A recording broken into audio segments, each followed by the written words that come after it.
வணக்கம் உறவுகளே. வளைகுடா அரசியல்ல இப்போ ஒரு பிரம்மாண்டமான உண்மை வெளிச்சத்துக்கு வந்திருக்கு. அமெரிக்காவும் இஸ்ரேலும் எதுக்காக ஈரான் மேல குண்டு மழைய பொழிஞ்சாம்ப? ஈரான் அணுகுண்டு தயாரிச்சிடும் என்ற பயத்துல தானே. ஆனா இப்போ சர்வதேச ராணுவ ஆய்வாளர்கள் என்ன சொல்றாங்க என்றா, ஈரானுக்கு அணுகுண்டே தேவையில்லை. அந்த நாட்டோட நிலப்பரப்பும் ஹார்மோஸ் ஜலசந்தியும் தான் உலகத்தையே மிரட்டுற ஆகப்பெரிய ஆயுதம் என்று சொல்லியிருக்காங்க.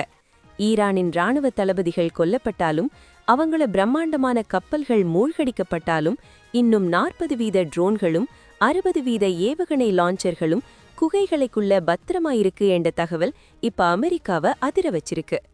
ஹார்மோஸ் ஜலசந்தியை ஈரான் ஏன் தனது அணு ஆயுதம் என்று கருதுது? ரஷ்யாவின் முன்னாள் அதிபர் டிமிட்ரி மெத்வதேவ் விடுத்துள்ள அந்த பகீர் அரசியல் மெசேஜ். ஸ்ட்ரெய்ட் ஆஃப் இரான் ஜலசந்தியின் பெயரை மாற்றிய ஜனாதிபதி ட்ரம்ப். அமெரிக்காவின் கடற்படை முற்றுகையால ஈரானுக்கு ஒரு நாளைக்கு ஏற்படுற அந்த $340 மில்லியன் நஷ்டம். ஈரானுக்குள்ளேயே இராணுவத்துக்கும் அரசாங்கத்துக்கும் இடையில வெடிச்சிருக்கிற அந்த புதிய மோதல்.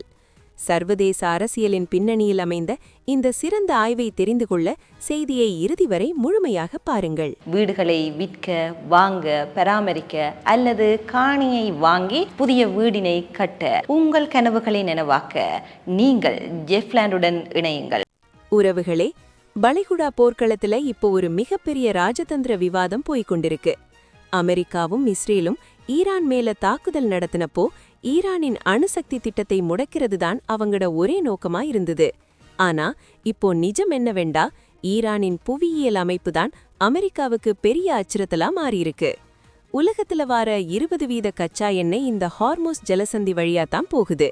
இதை ஈரான் லாக் பண்ணினா உலகமே இருண்டு போகும் என்றதுதான் கசப்பான உண்மை. உறவுகளே, இங்க கவனியுங்கோ. ரஷ்யாவின் முன்னாள் அதிபர் டிமிட்ரி மெத்வதேவ் இன்றைக்கு ஒரு குண்டை தூக்கி போட்டிருக்கார்.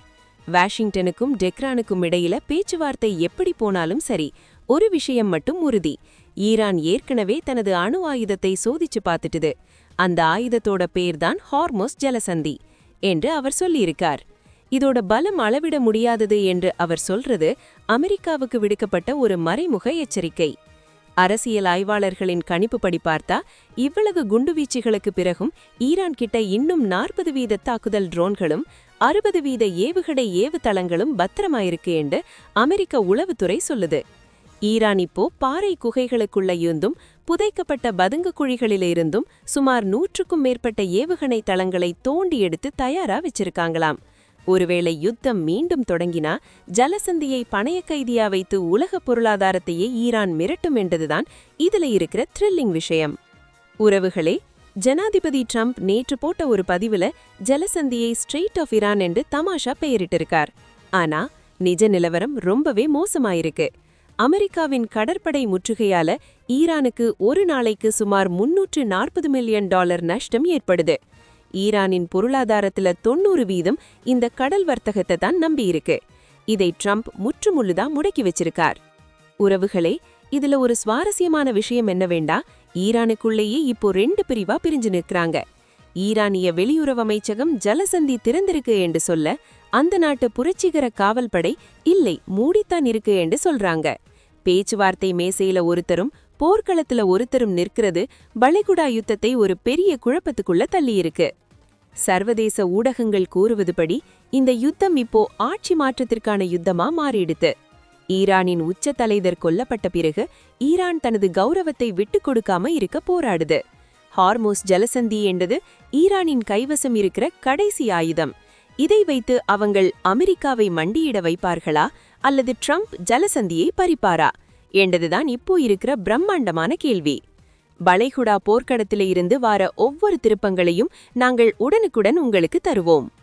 உறவுகளே, ஈரானின் அணு ஆயுதத்தை விட ஹார்மோஸ் ஜலசந்திதான் உலகத்திற்கு பெரிய அச்சுறுத்தல் என்று ரஷ்யா கூறுவதை நீங்கள் எப்படி பார்க்கிறீர்கள்? ஈரானிடம் எஞ்சியிருக்கும் அந்த 40% ட்ரோன்களால் அமெரிக்காவுக்கு சவால் விட முடியுமா? உங்களது ஆழமான அரசியல் பார்வையை மறக்காமல் கீழே கமெண்டில் சொல்லுங்கள். இணையத்தால் இணைவோம், இந்த யுகத்தை வெல்வோம். உடனுக்குடன் செய்திகளை முதலில் தமிழில் நாங்கள்தான் கொடுக்கிறோம். எமது டியூப் தமிழ் 24/7 பக்கத்தை பின்தொடருங்கள். நன்றி, வணக்கம். வீடுகளை விற்க, வாங்க, பராமரிக்க அல்லது காணியை வாங்கி புதிய வீடினை கட்ட எங்களோடு நீங்கள் இணையுங்கள். பல வீடுகளை விற்ற அனுபவத்துடன் தரமான சேவையினை நாங்கள் வழங்கிக் கொண்டிருக்கின்றோம். உங்கள் கனவுகளை நனவாக்க நீங்கள் ஜெஃப்லாண்டுடன் இணையுங்கள்.